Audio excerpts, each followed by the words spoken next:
229 miles per hour on two wheels at Mugello. Jorge Martin hit that number during free practice 2 on Saturday morning, and it is now officially the highest speed ever recorded in the history of MotoGP. That was before Sunday even started. The 2026 Italian Grand Prix rewrote record books, ended a dynasty, and handed the championship a genuine two-horse battle heading into the second half of the season. If you thought Ducati's grip on this sport was unbreakable, Mugello just gave you your answer, loudly, clearly, and in front of over 178,000 screaming witnesses. 10 things. This weekend delivered 10 things that every MotoGP fan needs to understand. Every single one of them reshapes what we know about this title fight. Start with the headline. Aprilia now owns Mugello. Ducati had won 7 of the previous 8 Italian Grand Prix at this circuit. 7. That is not form, that is a stranglehold. Aprilia destroyed the entire streak in 72 hours. They grabbed their first Mugello pole position since 1989, locked out the full front row for the very first time in their history at this track, took Saturday's sprint, and crossed the line 1-2 in Sunday's Grand Prix. Ducati had placed at least one bike on Mugello's front row for 15 consecutive years. That streak ended on Saturday morning in qualifying. These numbers don't suggest a good weekend. They signal a genuine shift in power, and every engineer in the Ducati motorhome felt it. Marco Bezzecchi stood on top of the Mugello podium on Sunday, and the emotion on his face told you exactly what that meant. Italian rider, Italian machine, home race, championship leader. Could this script have been written any better for him? His Q2 lap of 143.921 broke the circuit record and became the first sub-144 lap in this track's entire history. Not a new benchmark, a barrier that had never been crossed by anyone. He converted that momentum into a controlled Sunday victory, stretching his title lead to 17 points over teammate Jorge Martin, and with his 10th Premier Class win now secured, each of those 10 victories coming at a different circuit, he joined Wayne Gardner, Freddie Spencer, and Casey Stoner as the only riders in MotoGP history to achieve that. That's the company he keeps now. Bezzecchi isn't just winning races, he's writing his name into the record books with every single round. If you are enjoying this comprehensive breakdown of the historic 2026 Italian Grand Prix, hit that subscribe button right now and turn on notifications to stay updated on all things MotoGP. Now let's give the speed record the attention it deserves. 368.6 kilometers per hour. That's 229 miles per hour, measured on Mugello's start-finish straight by Martin. The previous all-time MotoGP top speed of 366.1 kilometers per hour, held jointly by Brad Binder and Pol Espargaro, lasted until Saturday morning. Gone. And then, during the sprint later that same day, Bezzecchi matched that exact figure. 2 riders, same team, same weekend, both touching speeds no MotoGP machine had ever reached before. What does that tell you about the RSGP 2026? It tells you Aprilia built something that makes everyone else look slow on that straight. Full stop. Raul Fernandez compressed the best and worst moments of a racing career into 24 hours at Mugello. Saturday's sprint? His. He rode it with clean lines, controlled pace, and enough composure to claim his first ever MotoGP sprint victory for Trackhouse Aprilia. The paddock stood up and noticed. Then came Sunday.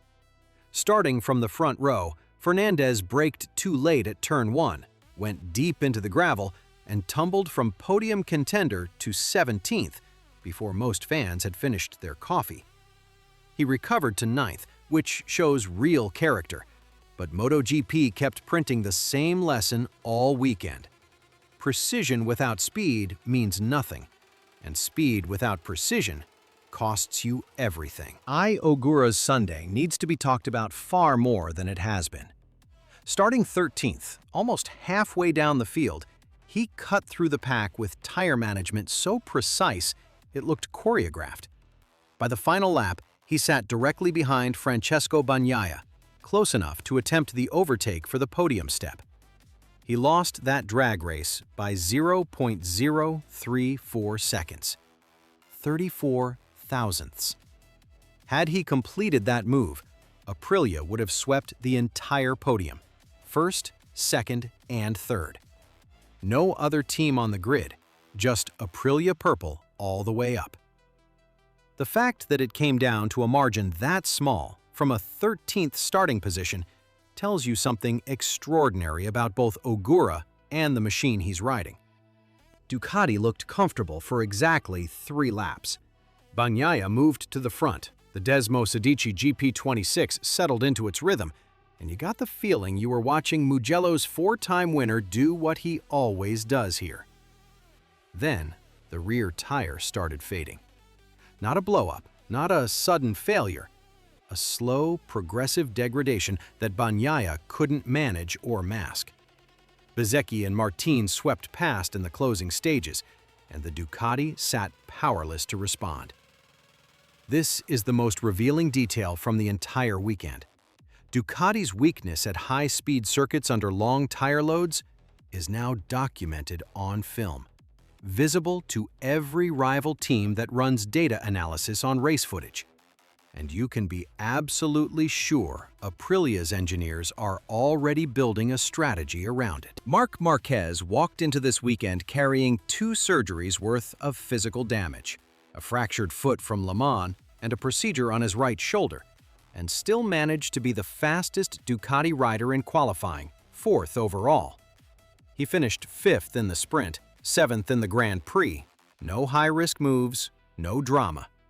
He sat in front of cameras afterward and told reporters plainly that 2026 is about understanding his physical ceiling, about calculating whether his body can carry him into the 2027 and 2028 seasons.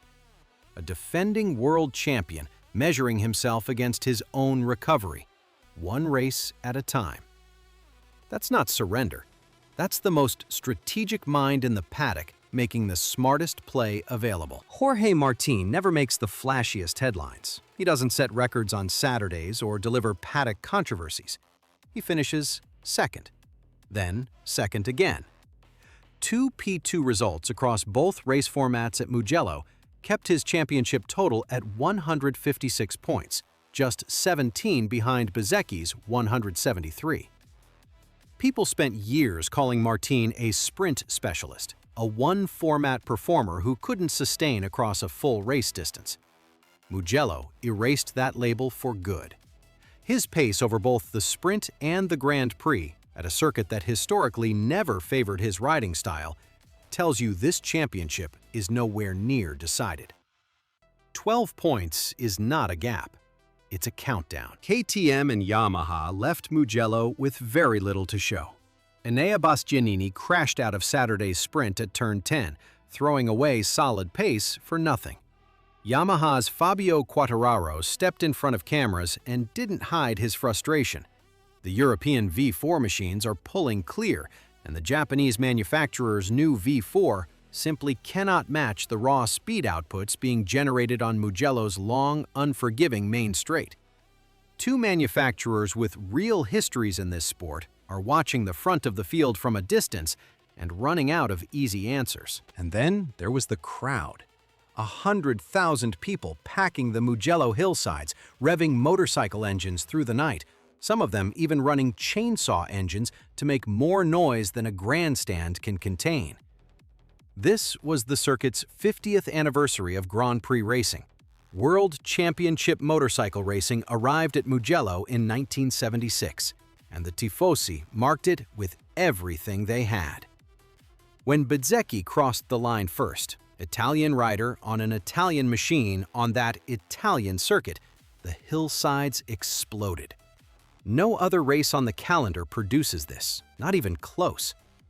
The championship stands at Bezzecchi 148 points, Martin 136 points. Ducati carrying a rear tire problem they have to solve. Marquez rebuilding race by race. Fernandez with unfinished business after that gravel moment.